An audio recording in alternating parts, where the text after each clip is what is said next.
Ketemu lagi dengan saya Iin Fatimah.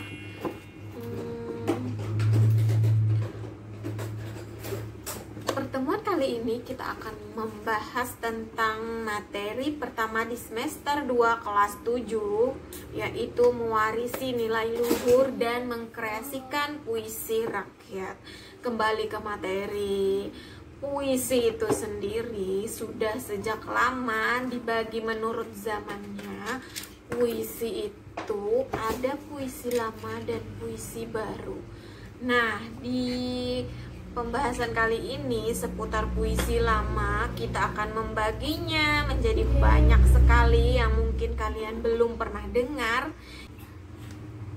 Yang pertama ada mantra, ada pantun, ada talibun, ada syair, ada gurindam, ada karmina, dan ada seloka. Saya kasih contoh pantun yang pertama.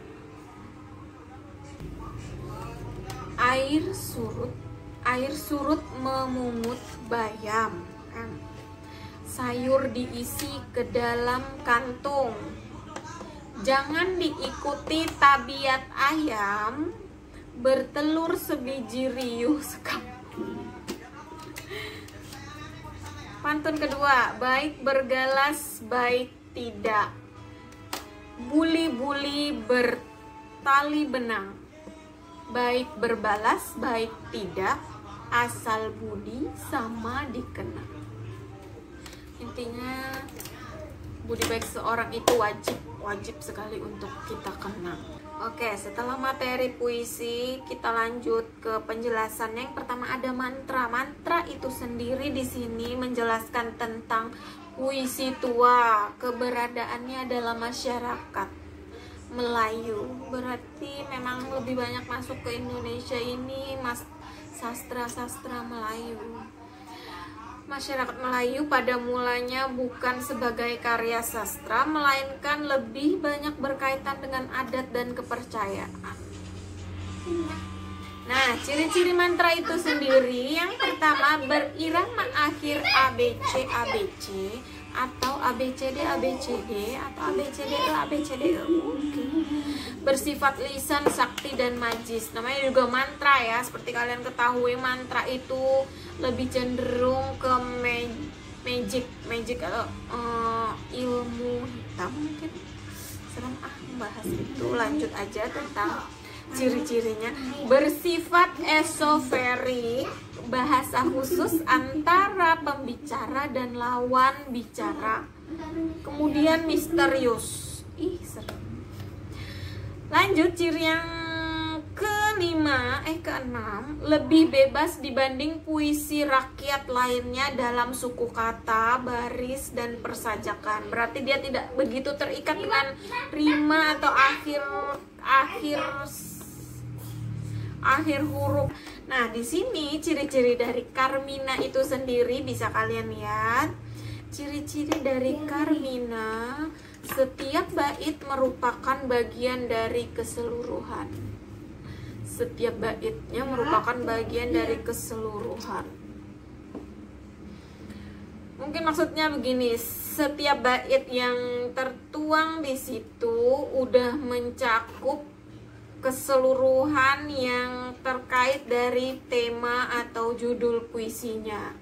Nah, dituangkan dalam satu bait itu sendiri. Kemudian bersajak AAAA atau AAAB. Bersifat epik. Wow, mengisahkan seorang pahlawan. Emang kebanyakan seperti itu ya, kalau puisi lama lebih mengisahkan tentang masa lampau atau perjuangan para pahlawan. Lalu tidak memiliki sampiran, hanya isi. Ini karmina tidak mempunyai sampiran. Semua baris diawali huruf kapital. Berarti dia lebih tertata ya.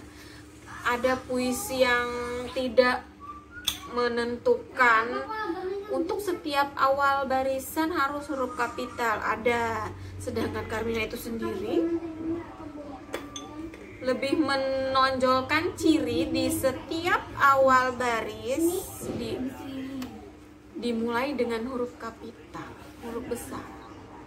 Lalu semua baris diakhiri koma, kecuali baris keempat diakhiri tanda titik. Berarti dia lebih 4 baris gitu ya, 4 baris. Mengandung dua hal yang bertentangan, yaitu rayuan dan perintah. Oke, dia bertolak belakang. Misalnya baris kedua rayuan, baris kedua terakhir perintah. Merayu-rayu dulu baru diperintah gitu ya. Masuk akal biar yang dituju itu tertarik, biar orang yang dituju itu termakan oleh rayuan-rayuan yang di awal. Oke, kemudian kita lanjutkan seloka. Ciri-ciri seloka itu sendiri hampir sama dengan Carmina tadi. Ditulis 4 baris, memakai, ini baby ikut juga, maaf, emak beranak 3, 1 bayi. Ini selalu ikut kalau emaknya syuting. Ditulis 4 baris, memakai bentuk pantun dan syair. Bentuk pantun sendiri 4 baris kan, berarti seloka itu lebih menonjol bentuknya seperti pantun. Oke. Namun ada seloka yang ditulis lebih dari 4 baris. Kemungkinan berarti tidak terpaku untuk 4 baris. Kemungkinan boleh lebih, bisa lebih. Lalu kita lanjutkan ke gurindam. Ciri-ciri gurindam yang pertama, baris pertama berisikan semacam soal, masalah atau perjanjian.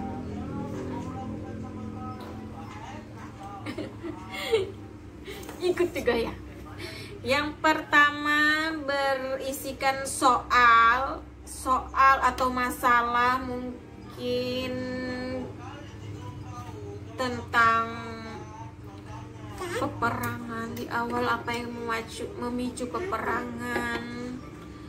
Itu masalah di baris pertama. Lalu baris kedua berisi jawaban. Oh, lucu sekali ini gurindam ya.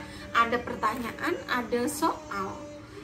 Ada pertanyaan, ada soal. Ada soal di baris awal, kemudian di baris selanjutnya itu jawaban dari baris pertama itu tadi. Oh, seperti itu. Lucu sekali.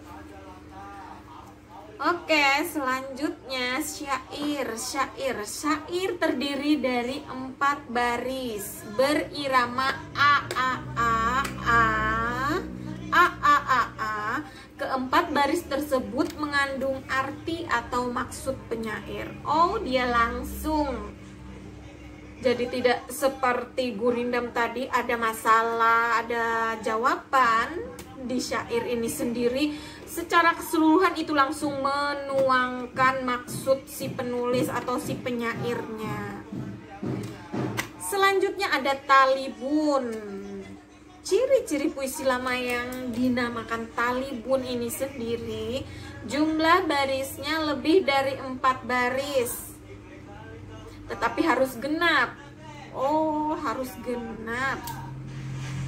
Harus genap berarti 6, 8 dan kelipatan selanjutnya 4, 6, 8, 10.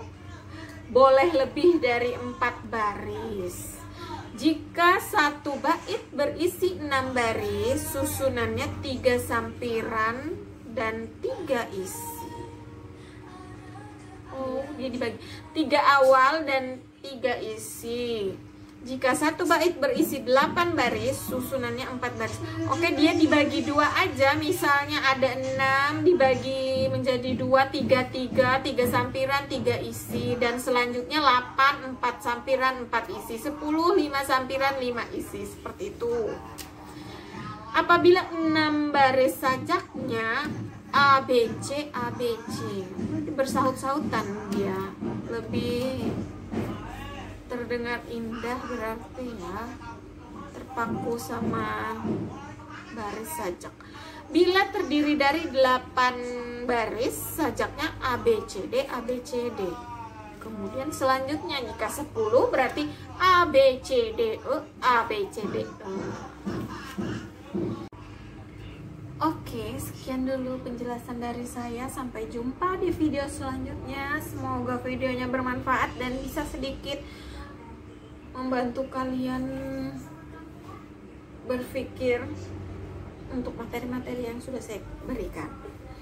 Sampai jumpa di video selanjutnya.